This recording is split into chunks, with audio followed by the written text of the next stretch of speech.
J'ai acheté le livre de Solène Feg euh, qui s'appelle Pourquoi choisir quand on veut tout faire, qui parle en fait de la multipotentialité. J'en ai parlé dans un précédent TikTok. Et en fait, je suis en train de lire des éléments qui définissent un petit peu les multipotentiels. Alors, je me reconnais pas forcément dans tout, mais dans les grandes lignes, il y a beaucoup de caractéristiques qui collent à ma personnalité. Et là, il y a exactement une réflexion que je me faisais dernièrement, et j'en ai même parlé à quelqu'un, où je disais en fait, à cause de mes divers centres d'intérêt, en fait j'ai des compétences dans plein de domaines, mais je les ai pas tous exploités, et donc j'ai l'impression de pas avoir de spécialité, de ne pas être experte en tant que telle.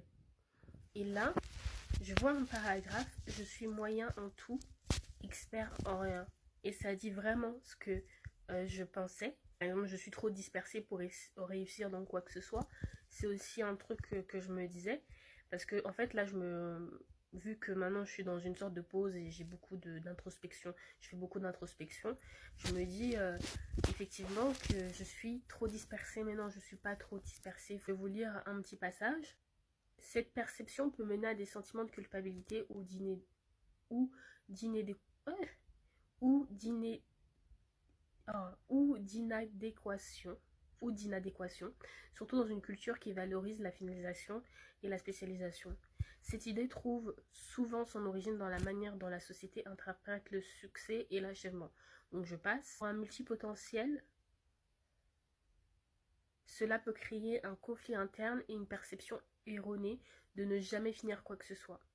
Ainsi, croire qu'il ne finit jamais rien peut diminuer sa confiance en lui et sa capacité à valoriser le processus d'apprentissage. Je me suis trompée en fait de paragraphe, donc on y est. La phrase c'était je suis moyen en tout, expert en rien. Donc elle dit qu'elle a également pensé ça à son propos, surtout quand elle voyait des personnes se spécialiser. Et c'est vrai que moi aussi j'ai eu ce côté où j'enviais en fait les personnes qui se disent bah moi je suis expert dans ça, je suis le meilleur dedans, ou du moins je fais partie des meilleurs. Euh, et en fait, et moi je me disais bah quand on m'avait dit, une personne m'avait dit, et puis d'autres personnes m'ont dit waouh t'as plein de compétences et tout, mais même là ce qui m'a marqué c'était la personne m'a dit t'es un véritable couteau suisse. J'ai tapé sur Google, ça voulait dire ça voulait dire pas mal de choses, mais ça voulait aussi dire quelqu'un qui en gros touche à tout mais qui n'a pas d'expertise. Donc, quand j'ai vu ça, ça m'a un peu heurtée.